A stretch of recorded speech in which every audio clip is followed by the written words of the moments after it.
আপনারা এই যে দূর দূরান্ত দেখতে পাচ্ছেন, এগুলো সব আমাদেরই চারা। এবার আল্লাহর রহমতে টার্গেট নিয়েছি 30 থেকে 35 বিঘা ইনশাআল্লাহ পেঁয়াজ করব। দেখা যাক আল্লাহ কতদূর কী করায়।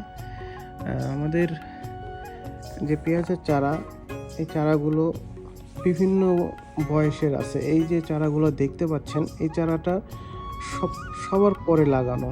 এই চারাটার চাইতে 15 দিন বেশি বয়সীও চারা আছে, ওগুলো আরও সুন্দর। ওগুলো আজকে আমাদের মাঠে আমরা লাগাচ্ছি আলহামদুলিল্লাহ, আজকে শুরু করছি। তো আপনাদেরকে আমি একটা কথা জানাতে চাই, সেটা হলো আমাদের একটি পলিনেট হাউস সরকার আমাদেরকে দিয়েছে। তো এখানে আমরা বীজ উৎপাদন করতেছি বিসমিল্লাহ কৃষি ফার্মের নামে। আপনারা আমাদের সঙ্গে যোগাযোগ করবেন সুস্থ সবল চারার জন্য। আমরা সুস্থ সবল চারা আপনাদেরকে সরবরাহ করতে পারবো ইনশাআল্লাহ। আসসালামু আলাইকুম।